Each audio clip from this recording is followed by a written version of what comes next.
Bonjour, c'est Christelle de Cut It Out Design. Suite à la dernière mise à jour de Cricut Design Space, je vais vous montrer les nouvelles fonctionnalités. La première chose à faire quand vous aurez la nouvelle version, donc 7.20.86, c'est de changer dans les paramètres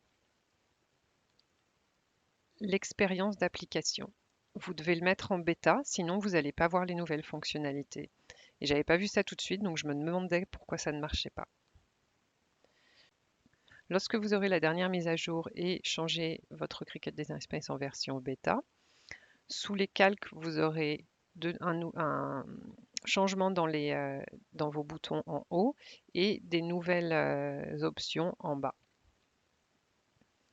Je vais prendre des formes pour illustrer ce que fait chaque fonctionnalité. Donc, je vais prendre une étoile que je vais mettre en jaune et puis un carré pour qu'on voit bien les différences entre les deux objets. Donc, la première chose qui a changé, quand vous sélectionnez deux objets, je vais les aligner parce que j'aime bien que ça soit centré, c'est que il n'y a plus groupé et dégroupé.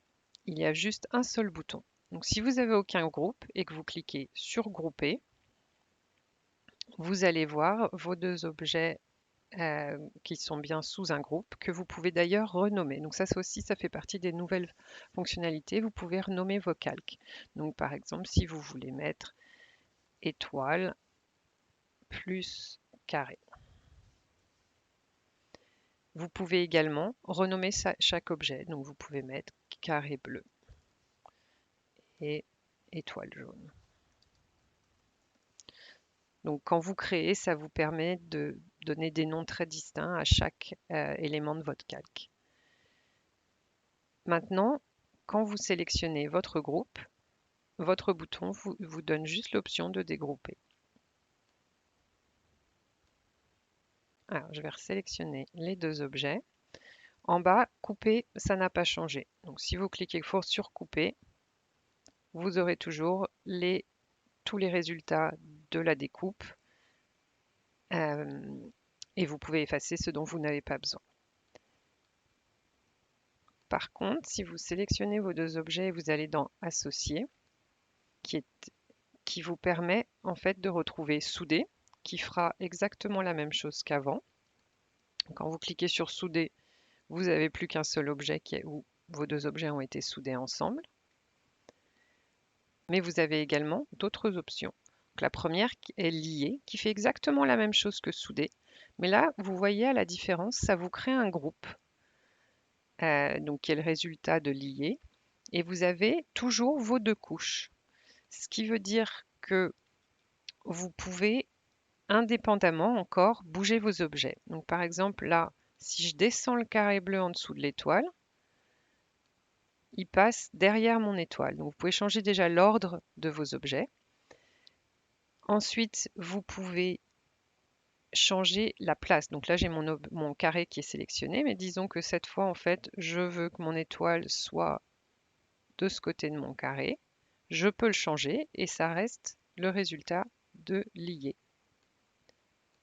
Vous pouvez également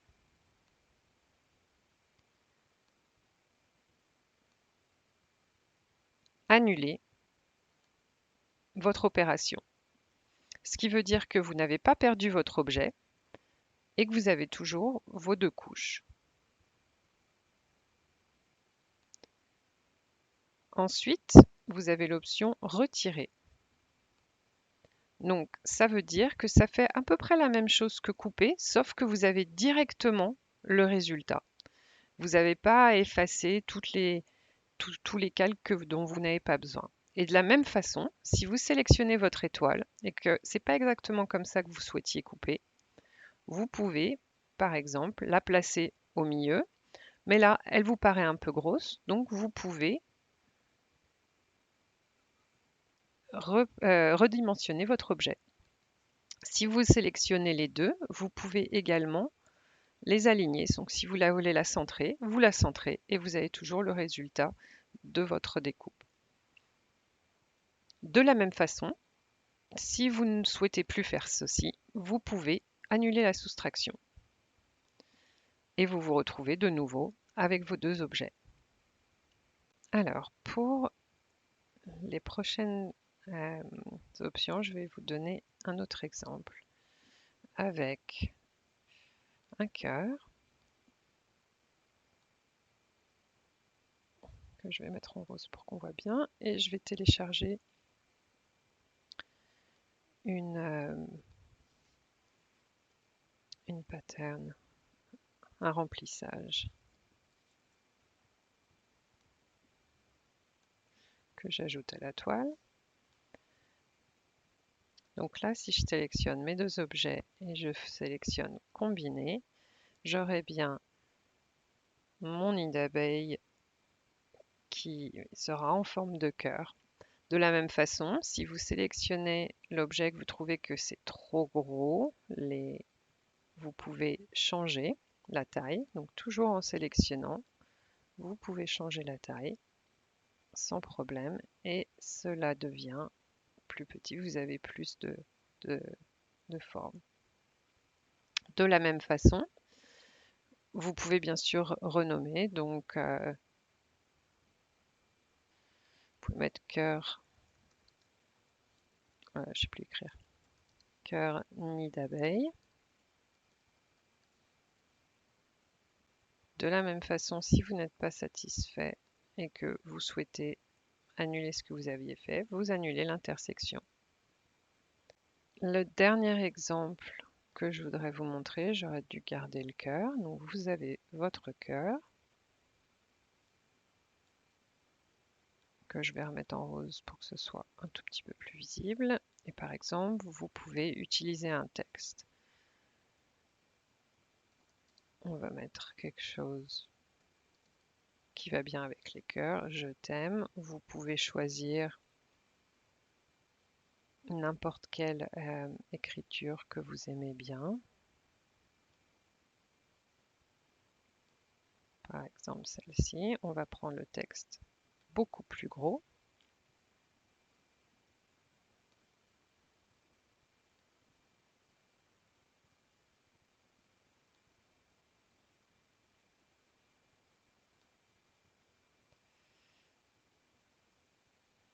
Et puis, je vais également souder mon texte pour que ça soit bien une seule découpe.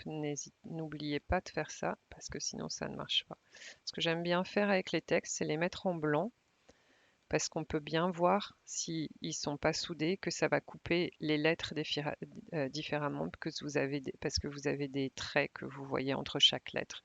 Donc quand vous mettez en blanc, vous voyez bien vos traits de découpe et vous voyez bien que c'est en un seul trait. Donc là, pareil, on sélectionne les deux et vous faites exclure. En faisant exclure, vos deux objets vont rester, s'ils dépassent l'un de l'autre, vont rester. Donc vous avez, si vous souhaitez, faire un texte qui va à l'intérieur et à l'extérieur, ça va garder tout ce qui dépasse de votre objet.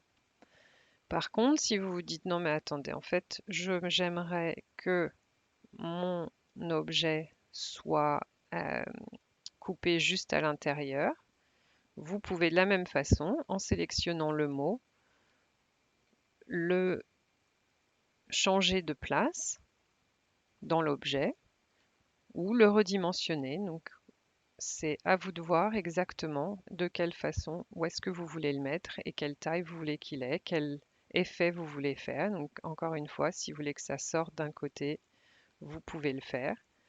Par contre, comme vous pouvez voir, vous ne pouvez pas sélectionner, pour sélectionner sur le cadenas, il faut double-cliquer sur l'objet. Sinon, vous pouvez sélectionner directement dans les calques.